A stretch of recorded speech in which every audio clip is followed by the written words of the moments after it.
Ciao ragazzi, my name is Anthony. Welcome back to Football Worldwide, and this is your Serie A Roundup for Matchday 8.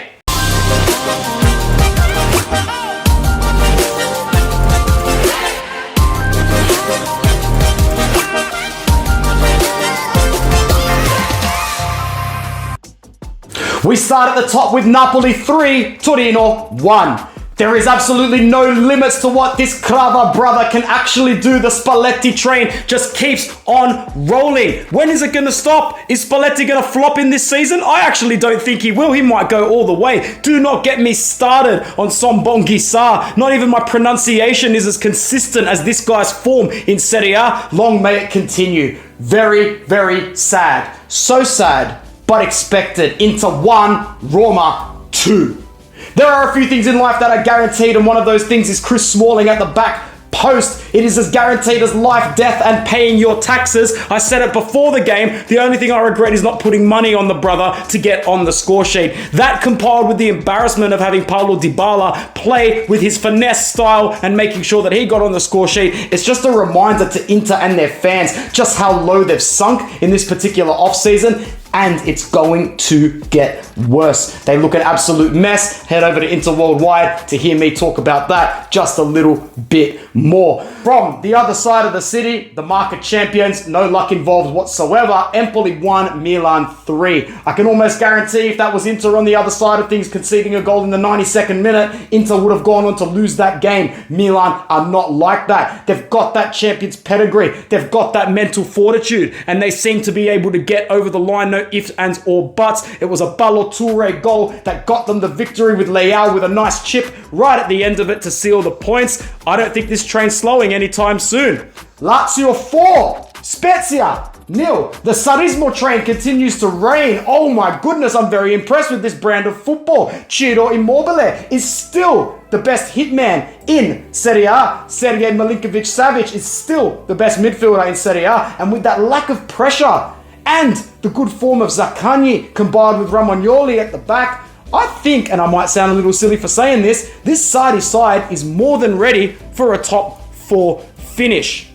Juve definitely are back. The season starts here. It starts now. That's definitely what their fans will tell you after the Balkan connection. Don't skip out on these boys. Kostic, Vlahovic, Milik, all getting on the score sheet to ensure that Allegri spares his blushes and the Juve train can roll on for another week. With a lot of players returning from injury soon, as I said, things are just getting started for the old lady. Watch this space. They will be doing nothing but rising up the table this season.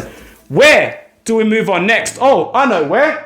Sassuolo absolutely smacked Salernitana, which made history for all the right reasons. And I will tell you why. It is a match that for the first time in Serie A history, a female was designated as the official referee. A big shout out and a big up to the wonderful Caputi, Ferreri Caputi, who made her debut and did a fantastic job. In terms of what happened on the field, Salernitana back to predictable ways, 5-0 loss FC. They love to cop those 5 goals. Pinamonti and a host of others on the score sheet for Sassuolo as they keep their train rolling, their mid-table train rolling this season.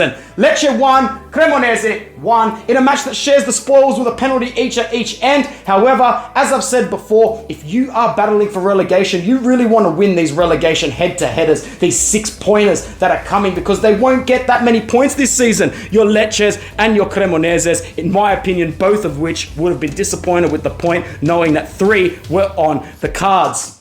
Wow, on the back of their 3-0, on the back of their historic win against Juventus, Monza put 3 past Sampdoria away in a game which included goals for Stefano Sensi and Caprari at the end of it as well. However, the biggest talking point will be that is the last that we see of Ciao-paolo. He was sacked as Sampdoria manager following this match. They sit bottom of the league table. Can it get any worse for them at this point? I don't think so, but we will see. Guys, don't let the change of kit fool you. I didn't change my allegiances for this video, and further proof of that, La Viola have been defeated 1-0 by Gasperini's Atalanta. Vincenzo Italiano is not having the best of starts to his season. They are 11th on the ladder now. Fiorentina, unfortunately, with only 2 wins this season, the 1-0 loss to Gasperini's high-flying Atalanta, which keeps them towards the summit of Serie A.